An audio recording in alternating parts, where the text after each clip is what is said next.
بسم اللہ الرحمن الرحیم۔ اللہ کے پاک نام سے شروع کرتی ہوں اپنے آج کے دن کا آغاز، جو بڑا مہربان اور ہم سب پر بہت رحم کرنے والا ہے۔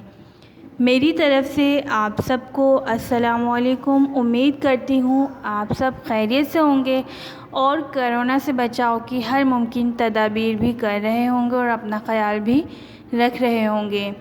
یہ آن لائن کلاس آپ کو دی لنکن اسکول کی جانب سے دی جا رہی ہے تاکہ آپ کی تعلیمی سرگرمیاں جاری رہے، اور میں ہوں آپ کی جماعت 9ویں کی اردو کی استانی ریما شیخ۔ آج کا ہمارا عنوان ہے سبق امید کی خوشی۔ بیٹا، لاسٹ ٹائم ہم نے سبق امید کی خوشی کی بلند خوانی کی تھی اور اس کو سمجھا تھا۔ اس بار ہم اس کا ریٹن ورک یعنی تحریری کام شروع کرنے لگے ہیں۔ آج ہم اس کے سوال نمبر 1 تا 3 کریں گے، تو آئیے اپنی اپنی کاپیز کھولیے اور جلدی سے کام لکھنا شروع کیجیے، لیکن آپ نے کام بہت صفائی سے کرنا ہے۔ تو بچوں آئیے سب سے پہلے ہم سوال نمبر 1 لکھتے ہیں۔ سوال نمبر 1 ہے، مصنف نے امید کو خوشی کیوں قرار دیا؟ جواب ہے اس کا، مصنف نے امید کو خوشی اس لیے قرار دیا ہے کیونکہ امید ہی مایوس اور بے بس لوگوں کو تسلی دیتی ہے اور مرے ہوئے خیالات کو پھر سے زندہ کرتی ہے۔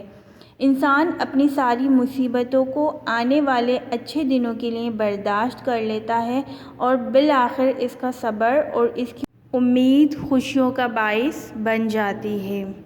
آئیے بچوں سوال نمبر 2 لکھتے ہیں۔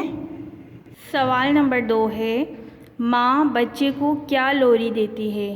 اس کا جواب ہے، ماں اپنے بچے کو دل کی ٹھنڈک قرار دیتی ہے اور امید رکھتی ہے کہ میرے بچے پر کبھی کوئی پریشانی نہ آئے۔ اس کی شہرت و لیاقت اور اس کی محبت ہی ماں باپ کی تسلی اور امید کی خوشی ہے۔ نہ صرف یہ بلکہ ان کے مرنے کے بعد ان کا بچہ ان کی قبر پر آ کر ان کی روح کو خوش کرے گا اور ان کے مرنے کے بعد ان کی محبت کو یاد کر کے رنجیدہ ہوگا اور پھر یہی لوری دیتی ہے کہ سو جا میرے بچے سو جا۔ یعنی اس جواب میں ماں اپنے بچے سے یہ امیدیں رکھ رہی ہے اور اس کے لیے دعا کرتی ہے کہ اس کی زندگی میں کوئی پریشانی نہ ہو اور اس کی شہرت اور لیاقت ہی ماں باپ کی تسلی ہے، یعنی ماں باپ کی خوشی اس کی شہرت میں ہے، اس کی اچھائی میں ہے، اور وہ یہ بھی امید رکھتی ہیں کہ جب وہ مر جائیں گے تو ان کا بچہ ان کی قبر پر آ کے ان کی روح کو خوش کرے گا، یعنی ان کے ایصال ثواب کا باعث بنے گا۔ بیٹا آئیے اب ہم سوال نمبر 3 بھی کر لیتے ہیں۔ سوال نمبر 3 ہے، بے گناہ قیدی رنجیدہ کیوں تھا؟ اس کا جواب ہے، بے گناہ قیدی سے مراد حضرت یوسف علیہ السلام ہے۔ وہ اس لیے رنجیدہ تھے کہ بے گناہ ہونے کے باوجود ان کے بھائیوں نے انہیں اندھے کنویں میں پھینکا، پھر وہ غیر قوم، غیر مذہب اور اجنبی ملک میں 7 تہ خانوں میں قید رہے۔ کم عمری میں ہی انہیں ان کے بوڑھے ماں باپ سے جدا کر دیا گیا۔